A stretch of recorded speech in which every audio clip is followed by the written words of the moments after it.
2011 সালে মুয়াম্মার গাদ্দাফির পতনের পর গণতন্ত্রের পথে যাত্রা শুরু করেছিল লিবিয়া। 2012 সালের নির্বাচনে শান্তিপূর্ণভাবে ক্ষমতা হস্তান্তর হয়, কিন্তু সেই সাফল্য টেকেনি। 2014 সালের পর দেশটি কার্যত দুই ভাগে বিভক্ত হয়ে পড়ে, পশ্চিমের ট্রিপলি ভিত্তিক কর্তৃপক্ষ আর পূর্বে হাফতার সমর্থিত প্রশাসন। এরপর যুদ্ধ, রাজনৈতিক অচলাবস্থা আর বারবার ব্যর্থ নির্বাচন। 2021 সালে আব্দুল হামিদ দবেইবার নেতৃত্বে অন্তর্বর্তী সরকার গঠিত হলেও নির্ধারিত নির্বাচন আর হয়নি। পূর্বাঞ্চলীয় পার্লামেন্ট পরে দবেইবার সরকারের বিকল্প প্রশাসনকে সমর্থন করে।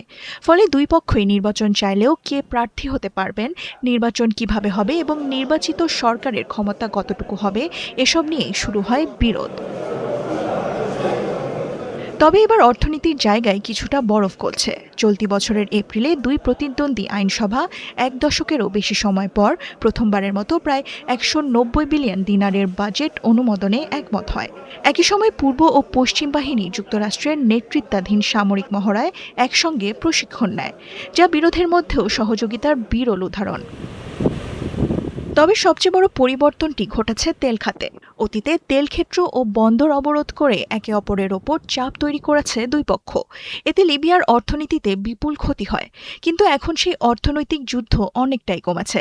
তেল রপ্তানি চালু রাখা এবং রাজস্ব ভাগাভাগির মতো বিষয়ে প্রতিদ্বন্দ্বীরাও খুঁজছে সমঝোতা। কিন্তু সংকট কাটেনি। বিদ্যুৎ বিভ্রাট, জ্বালানি সংকট, মুদ্রার দরপতন এবং চোরাচালান সাধারণ মানুষের জীবনকে কঠিন করে তুলছে। রাজনৈতিক বিভাজনের পাশাপাশি দুই শিবিরের ভেতরেও সহিংসতা দেখা যাচ্ছে। অর্থাৎ লিবিয়ায় এখনো কোনো রাজনৈতিক সমাধান হয়নি। তবে একটি পরিবর্তন স্পষ্ট। যেখানে একসময় প্রতিদ্বন্দ্বীরা যুদ্ধ করে নিজেদের দাবি আদায় করত, সেখানে এখন অর্থনীতি ও সম্পদ ভাগাভাগি নিয়ে দর কষাকষির চেষ্টা চলছে। তবে এই সমঝোতা কি একদিন ক্ষমতার ভাগাভাগিতেও পৌঁছাবে, নাকি আবারও ভেস্তে যাবে লিবিয়ার ঐক্যের স্বপ্ন? এ প্রশ্ন এখনো রয়ে গেছে মানুষের মনে।